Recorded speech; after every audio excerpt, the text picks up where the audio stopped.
Hello and welcome to Lexitecture, a podcast about word origins and histories. My name is Ryan, and in each episode my friend Amy and I bring a new pair of words to share their stories with each other and you. You can find our past episodes and the occasional blog post on our website at lexitecture.com. Follow along with us on Twitter and Facebook at Lexitecture, and if you really like what we do, you can support the show at patreon.com/lexitecture.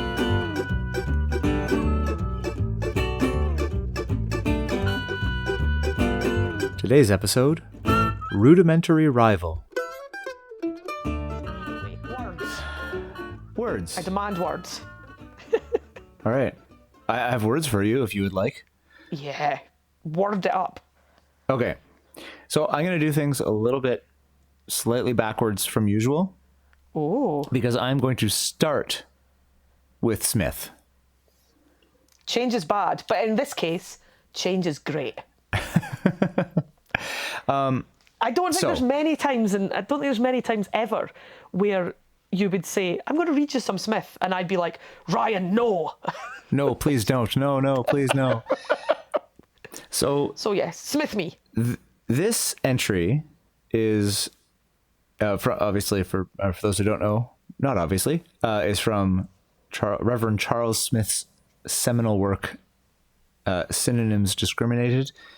This is the entry containing competition, emulation, ambition, and rivalry. And there's two things that I quite like about this entry, in addition to the fact that it has my word for today in it. One is that he uses the word emulous a lot. Oh, that's nice. Which is the adjective, the character of someone emulating something. Nice. So if someone is doing some emulating, they are emulous, which is neat. I've never heard that before.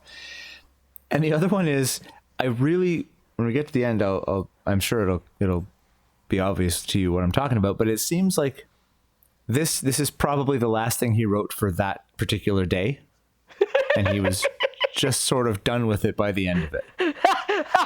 Okay. So, yeah.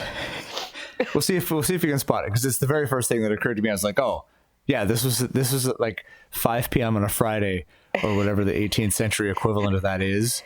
He's like, get me a beer. Yeah, exactly. So, all right. So competition is not a matter of feeling, but of action. It is the attempt to gain something desirable with or against others who are aiming at the same thing, especially in matters of interest and honor. Emulation is a matter of feeling, which often prompts to competition. It is a desire of excelling and a natural tendency to make efforts in that direction. It is always relative to others, whom the emulous person desires to equal, imitate, or excel, and in this way it differs from ambition, which is not relative directly to others. The emulous person is thinking of others who are running the same course. The ambitious person thinks only of the goal and the prize, and not, except indirectly, of others who have to be passed in the course. Rivalry has always a selfish object. It consists in trying to get something for oneself, which is of the nature of a possession, against one or more others who are trying for the same thing. It does not aim at excellence except as a means to acquisition. Emulation denotes concurrence, rivalry denotes conflict. Men love those whom they emulate, but entertain different feelings towards those whom they rival. There is generosity in emulation and selfishness in rivalry. Emulation seeks to merit success, rivalry to obtain it. The emulous desires to surpass, the rival would gladly supplant. Yet rivalry may be generous, that is, when two or more persons generously and honorably strive after the same gain. End quote. So, I love all that, but I also love that, he's very, very strong in his position on the character of rivalry. Yeah. And as differentiating it from emulation and selfish and basically devoid of any good characteristics. And then at the very end, he goes, all right, fine. Rivalry can be generous. And here's an example. I'm going to bed. It's not entirely shit, I suppose. Rivalry has always a selfish object. Fast forward 3 sentences. Yet rivalry may be generous. Sometimes not. Yeah. So he wrote that, he read it to somebody, and they were like, what about this? And he went, Ah, damn it. Jeff, yeah, put that in. I'm not rewriting it, but I will add a sentence. There. Happy? Fetch me an ale. I mean, there were some truly fantastic rivalries amongst like academic, like scientific rivalries. Some of those are absolutely brilliant in the most bonkers way possible. Yeah. Like I was I was telling you about the really lovely books that I read while I had the flu. They didn't really help with the mad delirium, but they're historical fiction, sort of murder mystery novels that are set in Edinburgh and feature James Young Simpson Young, I've forgotten which way round it is. I think it's Young Simpson, who was the man who discovered that you could use chloroform as an anaesthetic. Right. And I told you about this, didn't I? We talked about this before. I think so, yeah. Basically, him and a group of other doctors, anytime a likely anaesthetic agent was sort of mooted or introduced, they'd have a try of it after dinner and see what happened. Just like, let's give this a shot. Our bellies are full, we're happy, we've had a couple of drinks, fuck it. And so they all chloroformed themselves quite happily. Wow. Just, yeah. And then woke up and they were like, well, shit, that worked. Hey! But he was, he had many rivals. And the other thing that's kind of alluded to is the guy who first suggested that it might be a good idea to wash your hands before you touch a different patient. Right. Yeah. Oh, that old. Yeah. Yeah, and I was aware of this because I had read Bill Bryson's very excellent book. I think it's just called The Body. I do very much love. I do very much love Bill Bryson, and so I'm looking up the name. I couldn't remember the name of the doctor, but there was a doctor called Ignaz Semmelweis who suggested maybe we should wash our hands. Yeah, and he introduced this hand washing regime in a hospital that he worked in. And there were two wards, right? And one ward was staffed by midwives and one was staffed by doctors. And the mortality rate in the doctor's ward was the mortality rate from, they called it puerperal fever. So basically infections after childbirth. It was sky high. Whereas in the midwives, it was lower. Like it still happened, but it was lower. And he noticed that the doctors were performing autopsies in the morning on the woman who had died the day before, and then they were going out and seeing the alive women. And so he was like, oh, maybe there's a link here. And he introduced a hand washing regime, and the mortality rate plummeted, like absolutely plummeted. And so because of this great success, he was drummed out of the medical profession, committed to a mental asylum, and died probably after being beaten to within an inch of his life by the people who were supposed to be looking after the quote-unquote lunatics. Yeah. All of whom had filthy hands. Yeah. Like literally all he did was he said, women don't die nearly as much if we wash our hands. Could we do that? And people were like, fuck no. Behave. Anyway, rivalries. Yeah. Sorry, I digress. Two things that reminds me of, and one is the clip from Good Omens show when they're at Aziraphale and Crowley are attending the crucifixion of Jesus, and this Crowley's like, what did he do again? Aziraphale's like, he mostly just said be kind to each other, and Crowley goes, oh yeah, well that'd do it. That's it.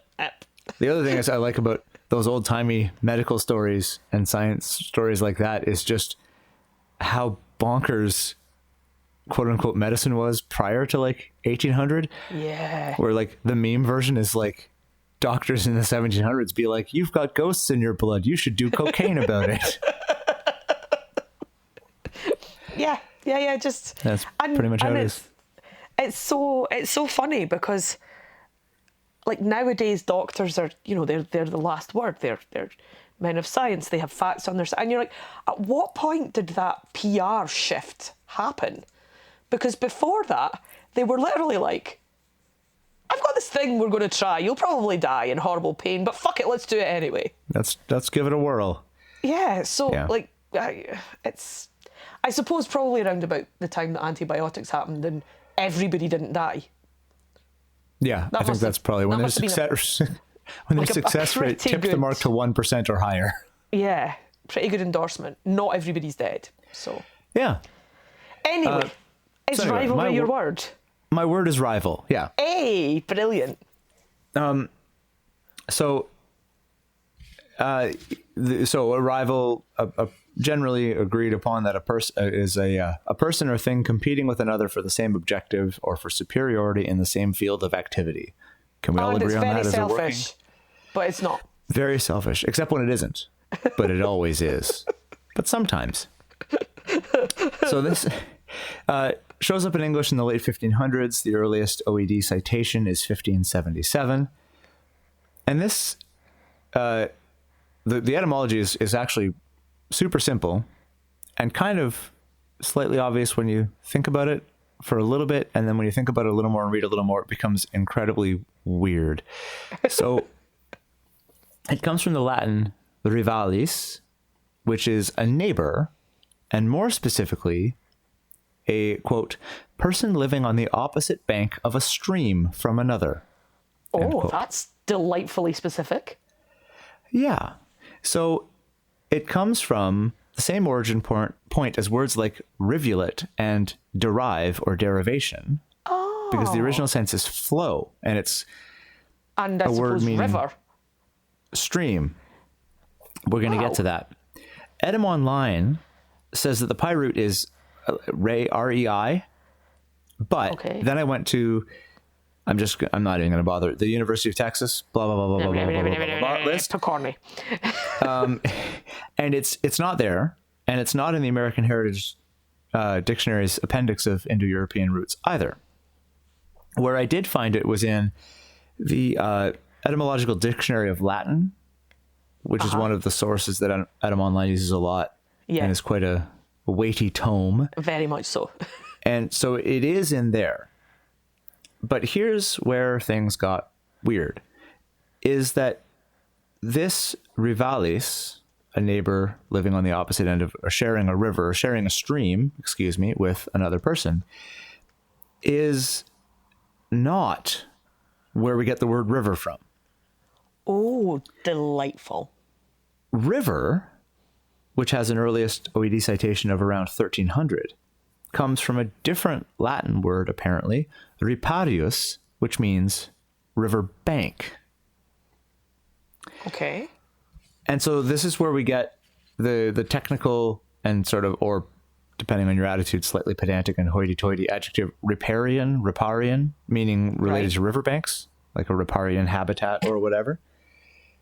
So this made no sense to me. I was like, this is one of those things where, and part of reason why I wanted to do this was the first thing, when one source says a thing with authority, but nobody else does. So the Pi root, REI, and then I couldn't find it anywhere else. I was like, well, that's weird, because Etym Online is a reputable source.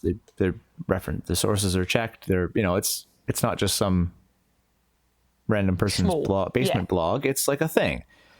So it's weird that it had something that nobody else seemed to. But then this thing about rivaris being a stream, but not a river, but the river comes from the river bank instead. None of that made any sense. So mercifully, the OED has a note on this, only some of which make sense to me, because remember, not a linguist.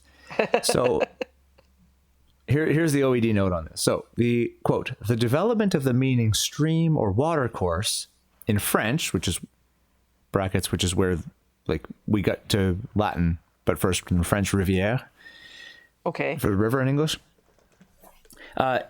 continuing, is usually ascribed to early semantic and formal association of rivière with Old French riu, stream, brook, from Classical Latin rivus, rive, which is where the other one comes from, where rival comes from, with regular loss of intervocalic v. However, it is possible that the meaning stream watercourse reflects an earlier development in post-classical Latin. Compare occurrence of classical Latin ripa, riverbank, in the sense river stream in around 640, and compare also very rare occurrence of its reflex Anglo-Norman and Old French, Middle French rive, riverbank circa 1100, in the meaning stream watercourse, 12th century and Anglo-Norman in an isolated attestation. So it also, it at least recognizes that it's weird and draws a connection with rivus, which it would seem this is all very confusing, and I wish I was smarter, is basically my end result of this whole experience, because I cannot tell you how often that whole thing occurs to me. But so one of the places where it's like, so that's kind of just the mystery, and it just kind of hangs there, and that's all I have, is that weirdly, rival comes from rivalis or rivus, which is not where we get Latin, the Latin word that eventually gives us river, but it is where we get, it does mean a stream or brook, which feels like just a small river, and it gives us rivulet, which is a small river, and involved to two people living on what we would normally just refer to as a river if we're being lazy. And the word that we get, the English word to talk about the river, which is the water bit, comes from the Latin word to talk about the land bit beside the water. And that's weird, but if it makes anyone feel any better, this is how I've discovered why the French Riviera is called that. Because the French Riviera is not near a river. It is on the coast of the Mediterranean. But it's from this, because it's from this riverbank sense. And it reinforces the fact that rivière in French did at one point exclusively refer to the land beside a body of water. So we get the French Riviera, which is nothing to do with a river, but it's just the gorgeous sunny south coast of France. And then that got expanded to other Rivieras around the world. Language is fucking crazy. It's wild. Nothing makes sense. Everything's made up and the points don't matter. That's, yeah, exactly that. Exactly that. Wow. So that anyway, is the very headline cool is about the Riviera being the land. Yeah. So it's the land, not the water. It's the people on the land on the opposite sides of the water, even though all the cognates from this particular place mean water. Correct. But there is a sense, but the water in the rival origin story, it feels like the water is the important thing, because that would be the thing that the two people are vying for either control of or extraction of important stuff from. See, this like is whether interesting. It's the fish in the river or using the river for power or for mills or like whatever, but the river's the important thing in the rivalry aspect of it. This is interesting because in like stories, like folk tales, that sort of mythology type space, Yeah. people who live on the opposite side of a river are usually one of two, they fall into one of two categories. They are either rivals or they are lovers whose love is sundered by the river. Right, yes. And usually, like the... here's my very highbrow mythological source for this. Okay. It is the problematic, but also kind of a banger, song Running Bear. Do you know the song Running Bear? I don't know It was by Johnny Preston. And so the first line is, on the bank of the river stood Running Bear, young Indian brave. On the other side of the river stood his lovely Indian maid. And essentially it's about how the two tribes that they belong to are rivals, and so they can't be together, and the river keeps them apart, and then they jump into the river to be together, and then they drown. Man. And that seems to be like people who live on the opposite side of a river, they either hate each other or they love each other, and the river is just doing its thing. But it's interesting because in both cases, the river is just doing its thing, but is also the problem. Very much so. I mean, I don't know about you, but I frequently find myself being the problem without realising. Well, yeah. Yeah. Womp womp. Womp to the womp. So anyway, that's Rival, That's super cool. which is kind of a weird little journey. Yeah. And then, of course, if we're talking about the rivals, what do we have to mention? It's absolutely necessary to talk about the play The Rivals, which is by Richard Sheridan, and which gives us, do you know The Rivals? No. It's where so The Rivals is a play that features a character called Mrs. Malaprop. And this is where malapropism got its name. Okay. Got it. Yeah. So Interesting. when we talk about malapropisms, it is in fact, it's an eponym like Mark Pancake. Oh. Or Joseph Magnetism, that kind of thing. Joseph Magnetism. Simon Maths. Who invented maths? And Ross will say, Simon Maths, 1854. Yeah. 1854. Just, keeping the education it's happening. my favorite part of that. Yeah, I don't know that he's terribly consistent with a date. I think he just picks one. Because, maths doesn't have to be about exact numbers. Gustav Maths, 1972. Yeah, maths actually, we stole it from the Russians during the Cold War. We didn't have it before then. That was all part of the space race. We're like, this'll help. Have I got a bonus for you? NASA's all sitting there going, what do we do with all these numbers? I don't know. I mean, just like put them over there just now till I think about it. We'll figure it out. It's fine. Garages everywhere were just full of numbers. Yeah. Nobody had any idea what to do with them. I love it. like that I a love lot. rivalry from Smith all the way to what the fuck language. Yeah. What exactly do you think you're doing? It's so, and I know, like I've said this. I mean, we talk about this stuff all the time because it's a podcast about these things, but I do sometimes worry that I am like uber repetitive. But etymology is not a science. There are aspects of order about it, but I think that's as good as we get. And it's like, again, coming back to that notion of if you want the right answer, make a wrong statement. I can't think of any off the top of my head because, everything is confusing and I wish I was smarter. But I'd be willing to bet that there has been at some point in history a huge bitter rivalry between etymologists who have disagreed about perhaps the most niche thing that anyone could ever disagree about, who have done their best to thwart the other in every way possible, because one happens to believe that this word came from this place and one happens to believe that the other is true. And language doesn't. I literally had a conversation with Ross today about he asked me what my word for today was going to be, and I told him, and he asked me a question basically about the suffix contained within the word. And I said, oh, interesting question. I'm actually going to talk about that. And then he said, how come this word does this when you change it and this word does that? And I'm like, well, one is a noun being turned into an adjective and one is an adjective being turned into an adverb. And he's like, right. Oh, okay, cool.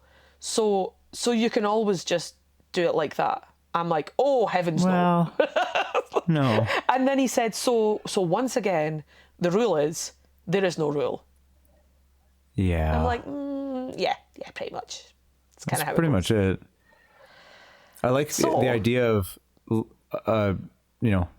dusty old linguists being in bitter rivalries, because I feel like we see evidence of that, or at least hints of that popping up in the OED sometimes. And but it would always be the most hedged,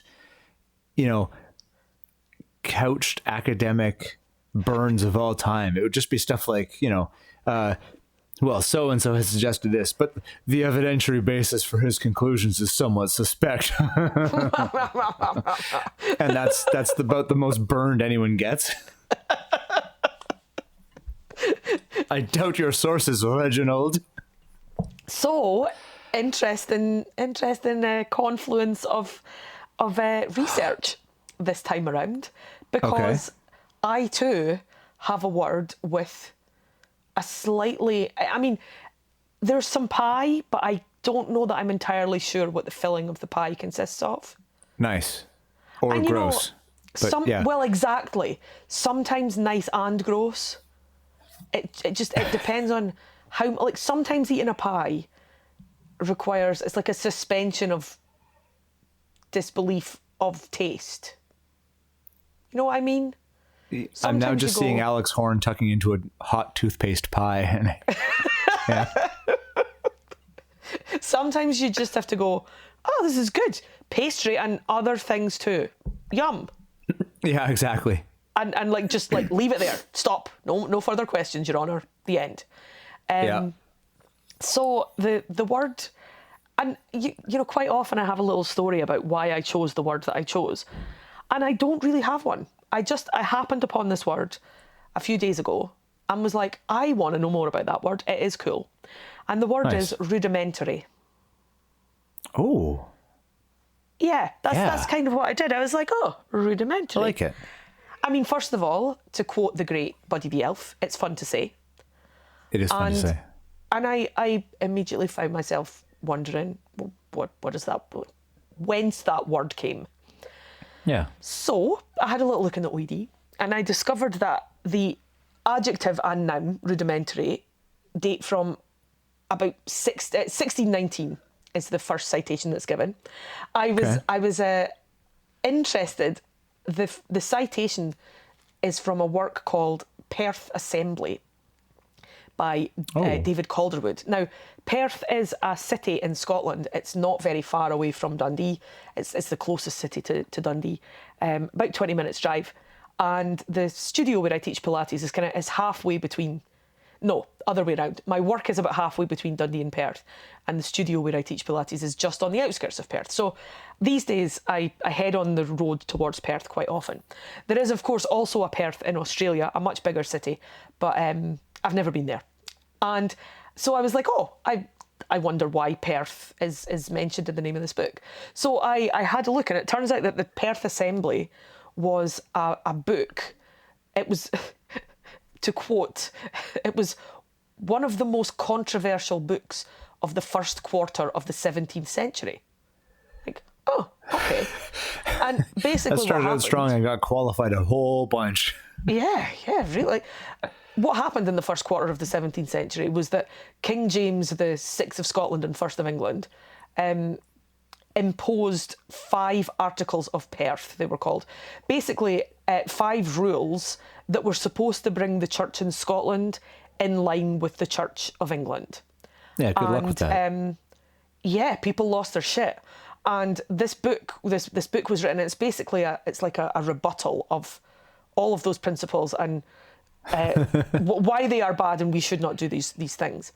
And the king lost his shit. And all sorts of crazy consequences happened as a result of the publication of the Perth Assembly and the king's response to being told, have you ever thought this might not be a good idea? If there's one thing kings love, it's being told that. Yeah, exactly.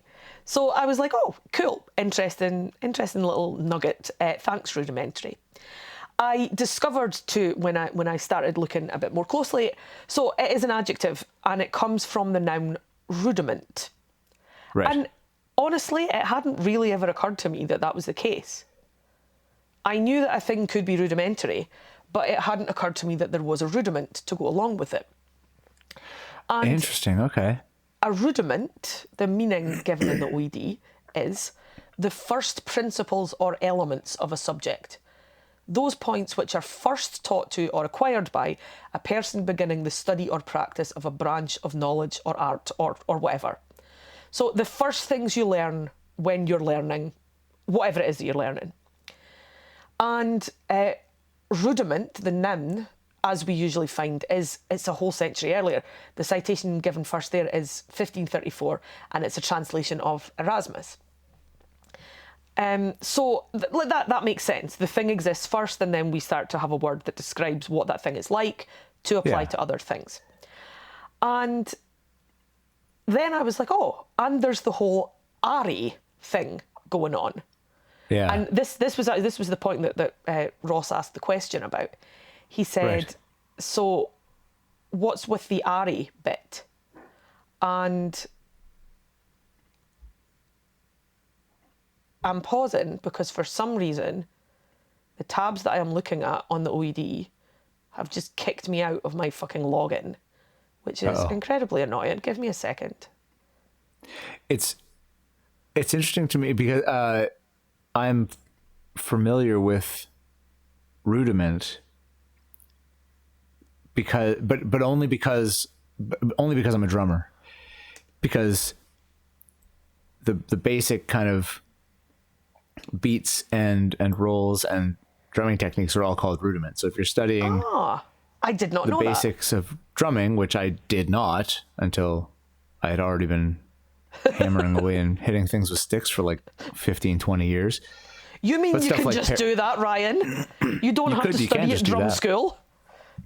I mean, it helps if you do, because you get better. But because imagine that, if you learn the basics, you get better at the different stuff. You get better at the things. Wow. But yeah, stuff like flams and paradiddles and single stroke, double stroke rolls and triplets and all that stuff. Those are all collectively, they're all the rudiments. Now, interesting that you say this, because there are several kind of, I suppose, hobbies, pursuits, activities in my life whereby I didn't really learn the rudiments. And in several cases, just like you have done with the drums, I've gone back to learn the rudiments in order to get better at the thing that I'm kind of reasonably okay at but would like to improve upon. And it always makes me kind of angry, because I think the notion is that rudiments are boring and so people won't be interested if you make them learn the rudiments. So you have to kind of like generate the interest first to then make sure that they're invested enough to care about learning the rudiments. And I always kind of feel it's a bit like, well, fuck you, you don't get to decide that for me. I'm enthusiastic enough to want to learn this thing, so could you please do me the service of teaching me it properly? But anyway, yeah. So learning the rudiments leads us to things that are rudimentary. And this page keeps kicking me out of all the other things. So yeah, 1534 with rudiment. And the OED says that rudiment plus the "ari" suffix is how this word comes about. This makes perfect sense. And etymology also points out the "ari" suffix. And this is what etymology has to say about it. Adjective and noun word-forming element, in most cases from Latin, arius, aria, or arium, which means connected with, pertaining to, or the man engaged in a thing. And it's from a pi relational adjective suffix, yo, which means of or belonging to. And I like this because it made me think of Korean, where if you want to be polite, you add yo. Even though it's, there's absolutely no linguistic etymological link to that whatsoever. It just, basically, my brain went, I know that sound. Just. But yeah, so the question that Ross asked was, he says, so you can just add "ari" to a noun and make it an adjective? And I said, yeah. And then I went, no. For example, fundament, which is a word that's sort of vaguely related to rudiment, Yeah. doesn't become fundamentary. It becomes fundamental. Yeah. That's So the weird. rule is, there's no rule. There's no rule. But of course, the "ary" suffix, words like boundary, cautionary, complementary, diary, all of these words Yeah. that are describing a noun plus that thing, which makes it an adjective.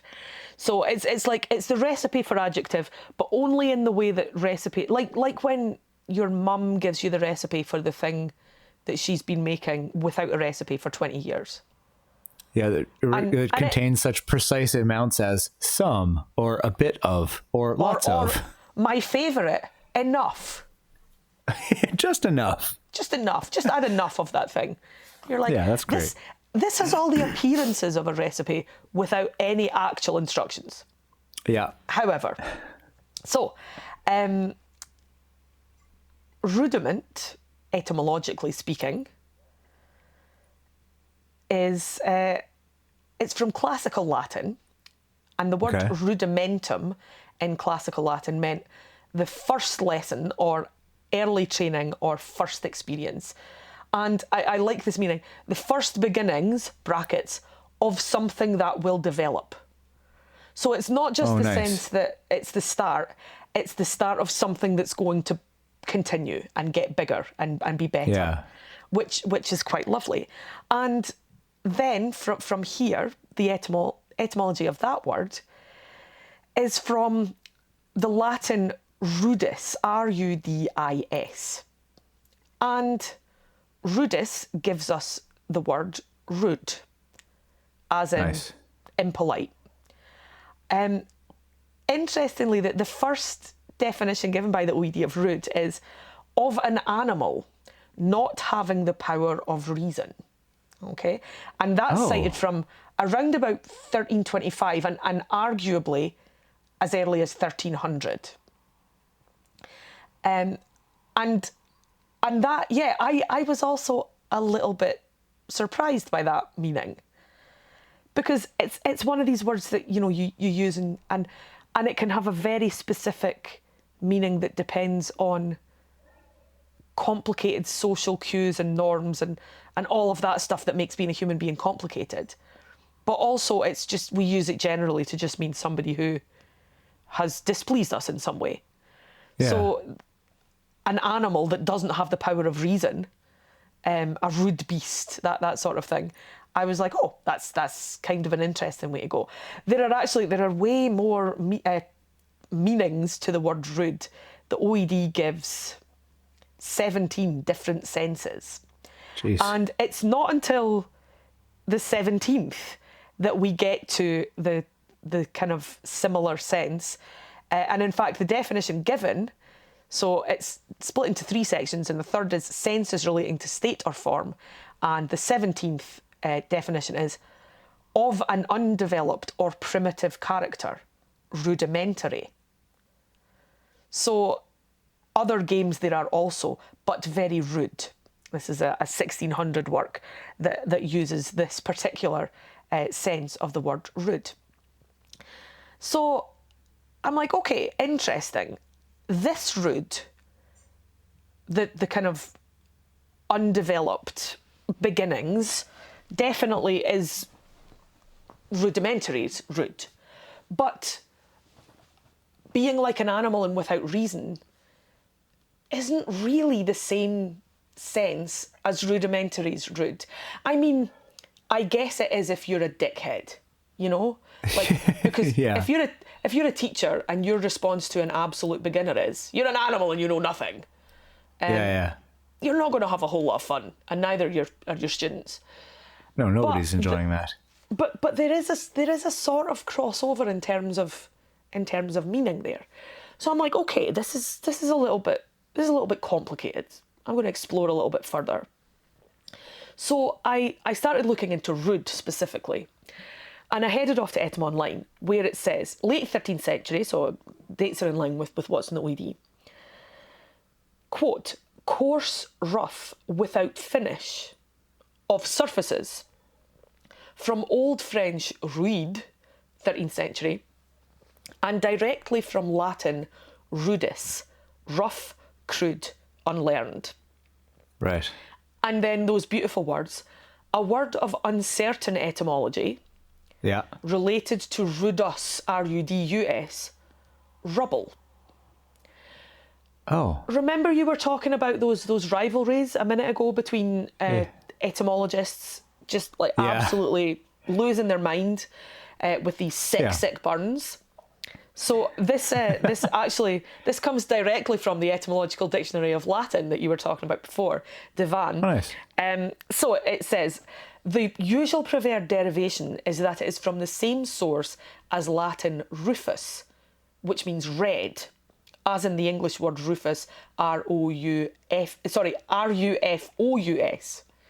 Right. And this preferred derivation is that it comes from the word red via a notion of raw, as in red meat. But Divan points out, quote, prepare yourself for this, Ryan, prepare yourself. Oh, I'm so excited. Yeah. There is not a shimmer of a meaning red in rudis or in rudus rubble, so that the supposed shift from crude, brackets meat, therefore crude, rests in the air. Oh. Sick Just barn. somebody call the authorities. There's been a murder. Not a shimmer of red. Not a shimmer of a meaning. It's just not there, Ryan. It's none of it. That's awesome. So I'm like, okay, curious. So it doesn't mean red. Okay. What does it mean? Is there a pie root in there somewhere? And and I was a bit like, not on Etym Online, not mentioned overtly in the OED. So, where do we go from there? I'd also noted in the OED listing for rude, the etymology section mentions a word that I was unfamiliar with, ruder. I don't know if you pronounce rudera or rudera, R-U-D-E-R-A, which is an English word, but a very niche one, which means broken up pieces of building. In other words, that rubble meaning that rudis had. But it seems to be very much a sort of a classical, poetic kind of use, and the OED says that it's a rare usage. So we've got rudera, plural of rudus, meaning broken stone, of uncertain origin, probably related to rudis, which gives us rude. So we're back at rude again. I'm like, okay, so where am I going to find a pie root? If there is a pie root, there may not be, because not every word can be traced back to Proto-Indo-European. So I took myself off to the American Heritage Dictionary, appendices, which have that very useful list of pie roots. And I also went off to the University of Texas at Austin, Picorni Master Etymology, and I was very interested because I found that there was a reference. Oh, I've missed a bit. I looked up rudis and I looked up rudus. And I discovered that rudus, R-U-D-U-S, which has been given as rubble, is, according to the Wiktionary part of Wikipedia, is from Proto-Indo-European hru. They have H-R-E-W, which means to tear up or to dig up. And it mentions that it's cognate with rudis. Now, dig up leading to a word that means rubble, that's not a huge leap of the imagination. And it's given, the meaning of the Latin word is given as, first sense, lump, especially of copper or bronze, second, a roofing tile, and third, debris or rubble. I'm like, okay, cool. And it's cognate with rudis, and this pie root, to tear up or to dig up. I'm like, okay, we're getting closer to some pie. Maybe there is a filling in here that's going to shed some light on this first principles versus stupid, doesn't know anything, like an animal, and the space in between. However, rudis, the entry there gives absolutely no mention of the pie root. Okay. Okay. So the pie root means to dig up. And rudis, the meanings here are given as rough, raw, uncultivated, or unrefined, unskilled, awkward. And in fact, Okay. if you're digging stuff up out of the ground, that's exactly what you get. Yeah. So it's Yeah. rudis is related to rudis, and rudis is related to rudus, and somewhere in between is this pi root given in Wiktionary as hreu, H-R-E-U. So I went off to the American Heritage Dictionary. I couldn't find an H pi root, but I found reu, R-E-U, schwa, and they give the meaning here as to open, specifically to open space, like to widen or open up.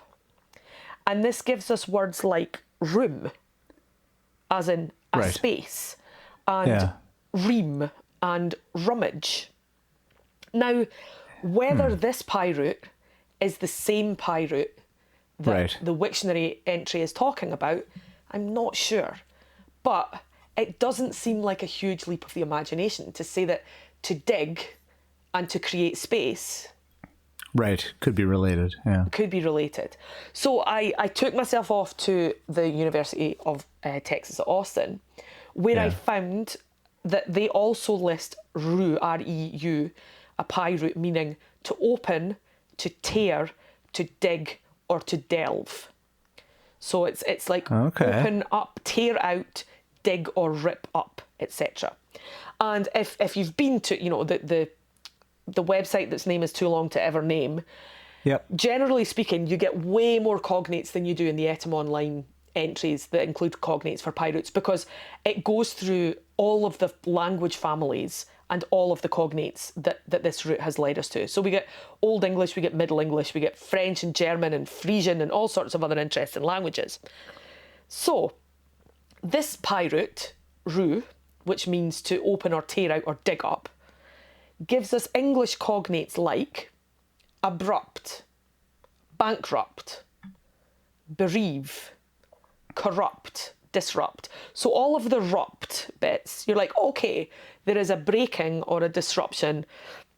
It also gives us words like rabble and rape and reeve. It gives us words like rob and rough, rubbish, rubble, ruin, rupture, and usurp, a word which doesn't get enough traction as far as I'm concerned. No, not at all. But there is a word that isn't on the list of cognates, and that's rude. Rude, yeah. So if rude comes from rudus, which means rubble, but rudus means rubble, but rudis means unformed, what's going on within this thicket of etymological trees, Ryan, is basically the point that I've gotten to.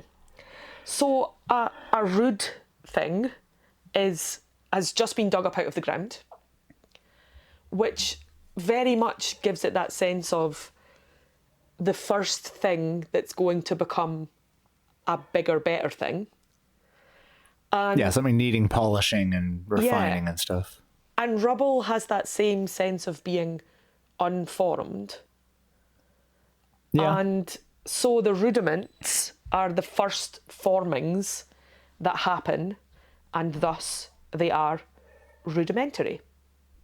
So Neat.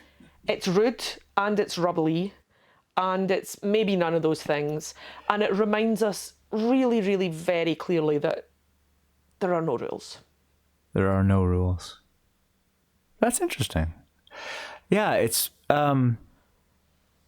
like I can see those connections in like the digging up, the rubble, the rough around the edges type of idea, but it's interesting that the connection there's not I would have thought there would have been a fairly direct connection there somewhere. And I find myself wondering, I'm sure you've experienced this too, where you think, is this just, am I limited here by my own knowledge? You know, am I the limitation here? Yeah.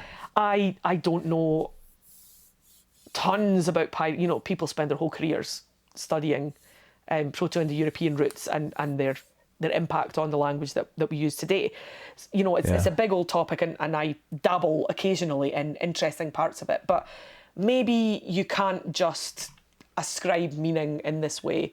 And I'm okay with being a folk etymologist, that suits me fine. But is it the case that I'm just missing something? Or is it the case that actually these suppositions are completely wrong? I don't know. I can't answer those questions. I guess you don't know what you don't know. Well, that's it, yeah. But and I hate that. Yeah, I hate it too, but I quite like it. Because it means I don't know what I'm going to know next. That's true. Like, what is there out there that I'm going to learn about that I don't know right now? I find that vaguely thrilling. Yeah, that's true. I might learn something tomorrow that completely changes my mind about something that I thought was absolutely true today. That's a very healthy way of looking at life. That definitely comes under sentences that aren't applied to me very often. Touché. Very cool. Rudimentary rival. Rudimentary rival. So does that mean that they've just moved into the house across the road from the river with the other guy? They're going to be just rivals, got there. they just don't know it yet. Drew back the curtains, looked across the river, saw that other jerk on the other side and went, ugh. I need to get myself some principles about hating this guy and how to do it properly. I'm going to find out how to cross this river and I'm going to punch that dude in the face. Otherwise, he's going to get all the fish. That may not be a healthy way of looking at the world, but it certainly is a common one. It's a pretty common one, yeah.